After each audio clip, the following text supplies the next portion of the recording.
Red is the perfect one. Black is the brooding bad boy. Green is the clown, and yellow, well, she's the girl. So what are you supposed to be? I'm Scottish! What's up, homies? Now, everywhere I go, I've been seeing a lot of Power Rangers on TikTok, Instagram, and that's mainly because of Fortnite dropping the Power Ranger skins for the newest season. And while I'm grinding out the season to get Tommy, all of a sudden, I remember that weird time they tried making a Power Rangers modern. Duh, you guys already know what I'm talking about. It's in the thumbnail. So of course, I found the movie on Netflix. There it was, the Power Rangers 2017 movie. And apparently I was so excited for it when the movie came out that I got the movie theater cup for it, which I honestly forgot that I had this cup until I was looking for, just a normal cup to drink water in. Back then I used to like it, but now it's on rewatch. It's weird, but I mean, I still like it, but I understand the hate for it now and why people felt the way they did back then when it came out. But I wanted to get into why this movie, just might be a bit overhated. And it's probably not as bad as most people remember it being. And when I was actually looking through TikTok and Instagram, I actually saw a lot of people make videos on this movie where, people were saying it wasn't that bad when they first saw it too. So I'm not the only one with this opinion. And, currently, as you can tell, I'm trying new things out. So if you like movie analysis, reviews, or retrospectives, and if you also like my new style, I guess, please leave a like and subscribe, and let's continue the video, starting off with a short recap of the movie. Now, everyone knows Power Rangers. There's Samurai, Mighty Morphin, and the one with my personal favorite intro.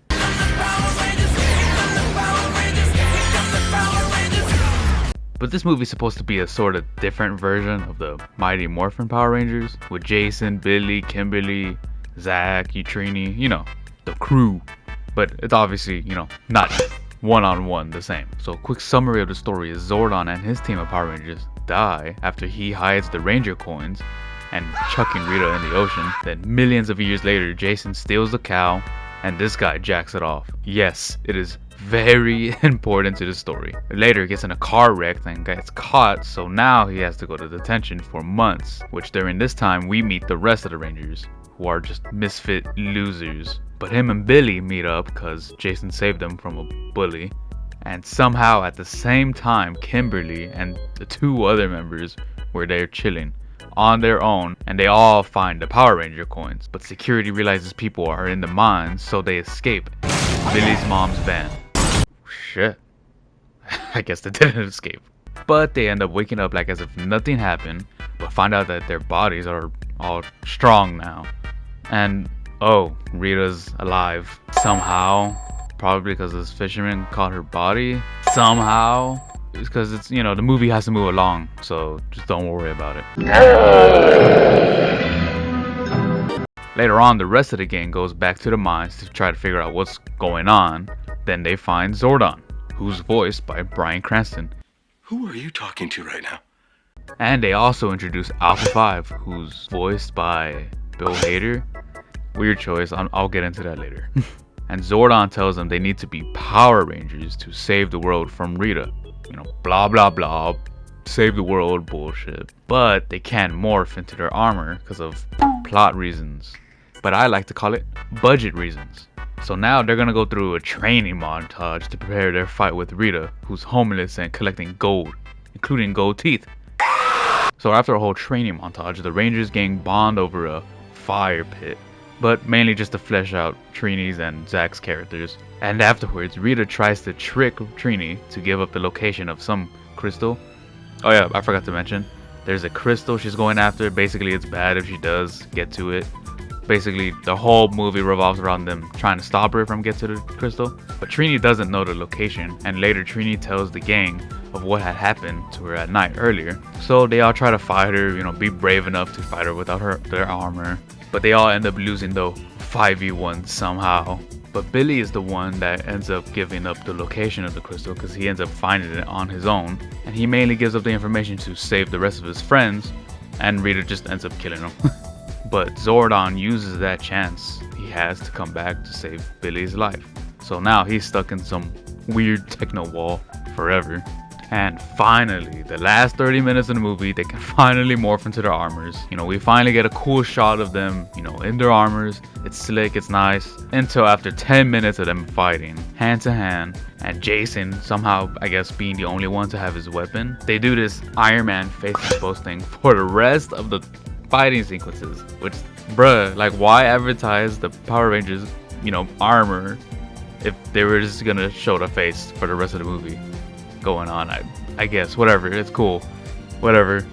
And lastly, Rita spawns in Goldar to enter a Krispy Kreme. Yes, they went full advertisement on this plot, but they break, you know, the Krispy Kreme so that they can get the crystal, you know, do evil shenanigans, blah blah blah. It's not that important. It's a Power Rangers movie. They were gonna lose anyways. And the Rangers use the Zords to fight the rest of Rita's army. You know, cool. We even get the cool, like, you know, go Power Rangers sequence. You know, blah blah blah. For like literally, I think it was like not even like 10 seconds long. But they end up still losing at some point until we finally get the Megazord to finish off Goldar and bitch smack Rita to space, like at the end of part 2 JoJo's. And boom, yeah, they save the world. Ooh, cool. And at the very end, we also get like a little tease of a sequel. And specifically, we could have gotten Tommy, because they also tease off Tommy being there. But we all know how, you know, that went. So after this short recap, let's get into what worked and just what didn't. Named Keeper entrusted them to dinosaurs. You must keep the energems safe. As for Sledge, it's a bomb! Now, I'm gonna start off with what's, you know, works and what's really good about the Power Rangers movie. Is that this movie starts off fast. They give us much time to explore, you know, the characters, and, you know, like it actually starts off with them like already instantly kind of finding the Power Ranger coins. But it does take a while to explore more about 2 of the main casts, which is Trini and Zach.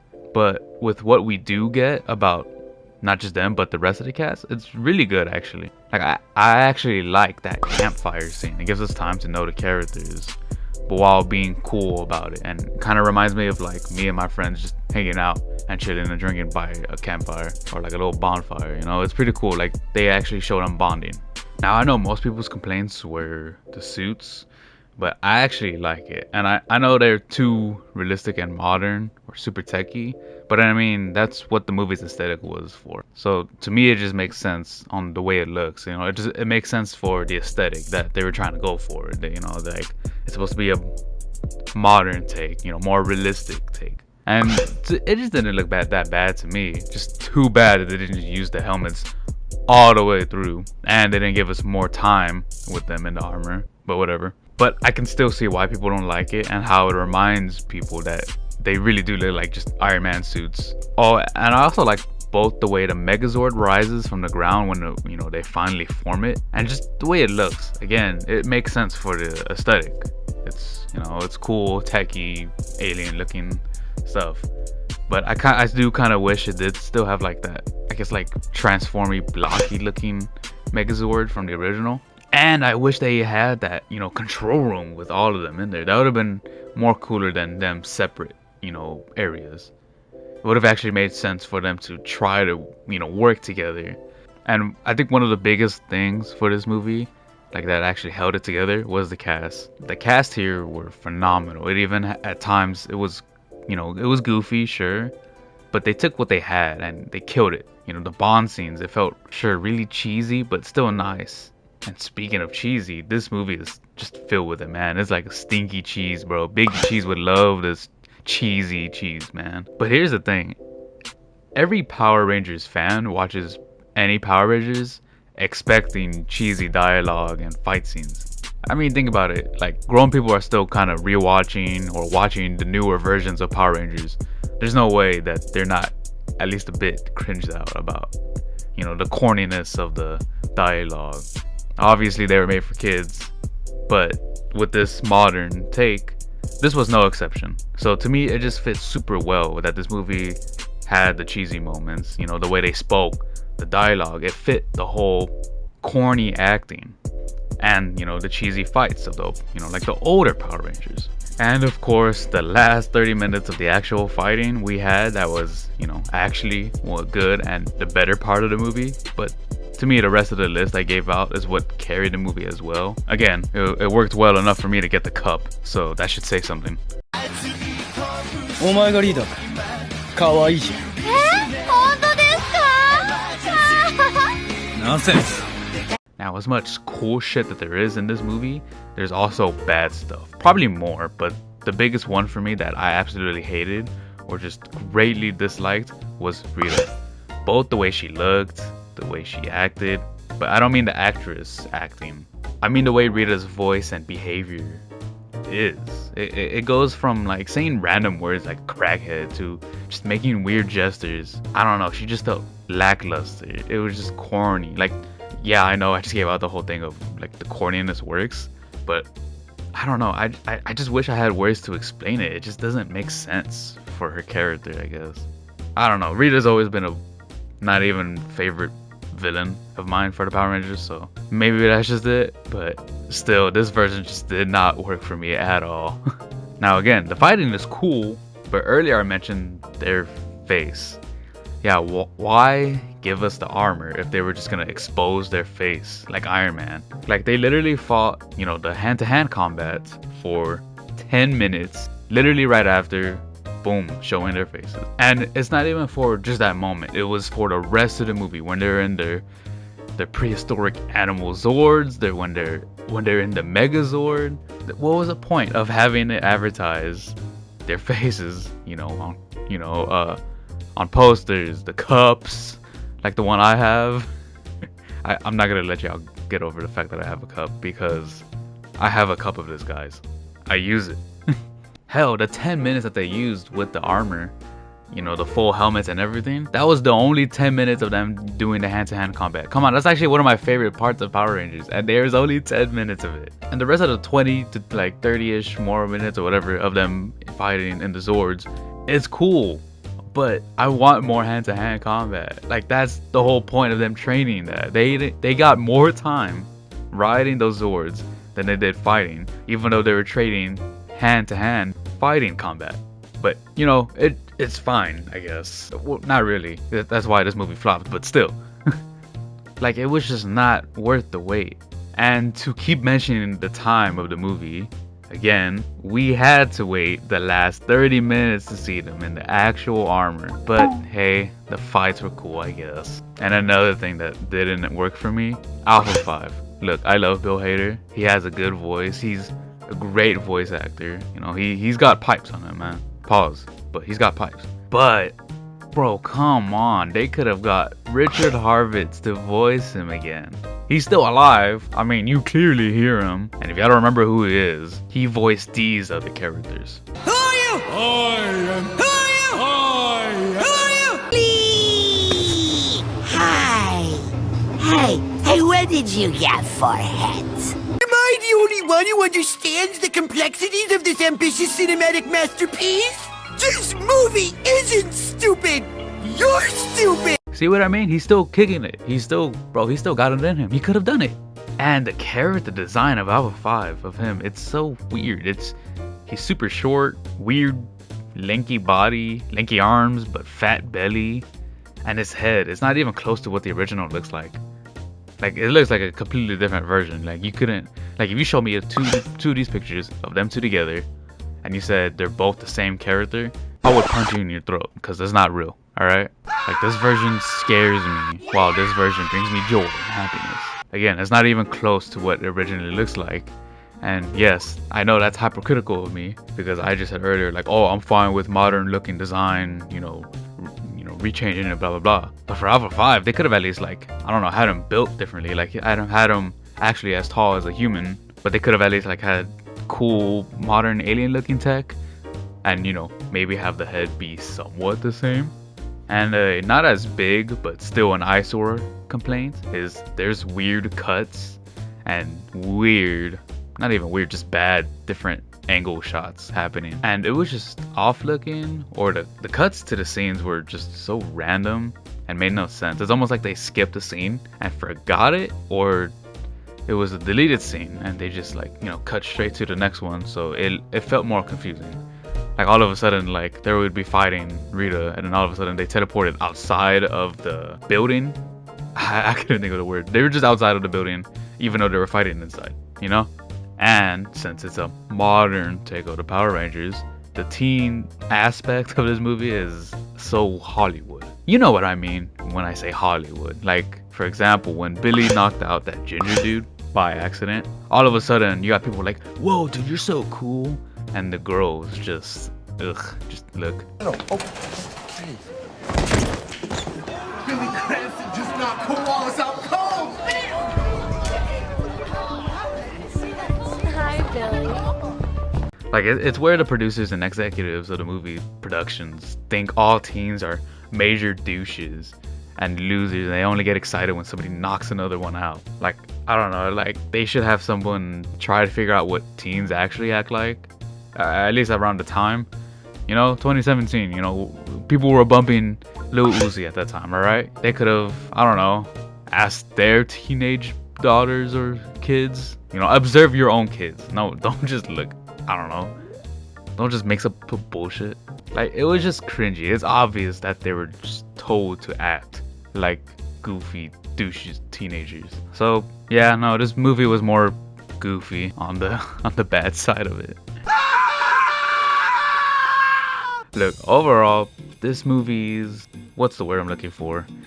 Mid. It's mid. Maybe it's more interesting with some characters at some points. Again, it's just mid. I mean, like, yeah, like the fights, they're cool, but that's like at the end of the movie. It's still cool, you know, the way the Megazord rose from the ground, but and the very short hand-to-hand combat shown was executed really well. It looks cool too. They didn't chop up the scenes there, but the fact that it was super short. And my biggest gripe, I almost forgot to mention this, they didn't do like the prehistoric animal transformation stuff. You know what I mean? With the coins where they're like, Tyrannosaurus. And then boom, they transform into their armor.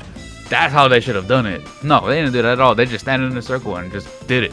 Like, they did like a realistic version of that. That would have been cool, you know? Plus, there is the whole train scene that to me just doesn't make sense. Now, I know it's not bad. The whole train scene isn't bad at all. Like, it actually caught me off guard on the rewatch. I forgot that had happened. But if you stop to think about it, how the hell did they teleport to their bedrooms after being, you know, kinda sorta killed? Like, did Zordon teleport them? And if he did, how did he know where they live? Or, you know what, no, maybe not Zordon, because he was asleep. Alpha 5. Did Alpha 5 know where they lived? Like, all of that just doesn't make sense. Like, I know the Power Rangers are cool and all, but I don't think they did that shit in the original. And again, Rita's just, she pisses me off, dude. No hate to the actress, you know, but whoever told her to be like that in the movie, I hate them, not her. The actress is fine, whatever. I don't give a shit about that. It's the person that directed it. Again, she just threw me off. Like, everything about her, the talking, design, ugh, get it away from me, please. But hey, I can forgive Rita. I can forgive all of this because, you know, they had a little Easter egg for Tommy, the original actor for Tommy. You know, he's the one recording, you know, the Megazord at the end. He was like, oh shit, this is sick. That's him, yeah, bro. R.I.P. bro. R.I.P. to him. Easily coolest Ranger. Like, you know how cool he is? They kept having him come back for different versions of the Power Rangers. That's how cool he was. Continue. You know, the actors playing as the Rangers, they're the best part of this movie. They did great. Like, the way they bonded over together, they did a great job. Their bond felt random because there's no way they all coincidentally met at the same place. But it made sense, you know, as they slowly got closer together, gaining each other's trust. They actually felt like friends and who would just chill together. But you can obviously tell that Trini and Zach's characters were kind of left out on the sidelines a lot more than Billy, Kimberly's, and Jason's characters. But besides that, there's no real complaints I have for the characters. Oh, and I forgot to mention Bryan Cranston as Zordon. He's pretty cool. He does a more serious take of Zordon, but I never understood the wall thing that he's in. I mean, I get why he's there in it, but why didn't they just use a hologram? Like, did they think that the hologram of him would have been weird looking?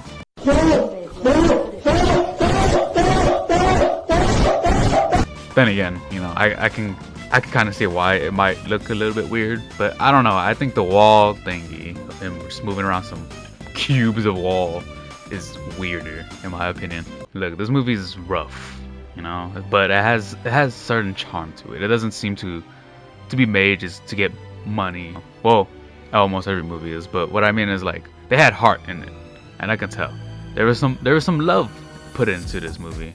You know, without having to get too detailed. It's aesthetic and its actors. It fit well.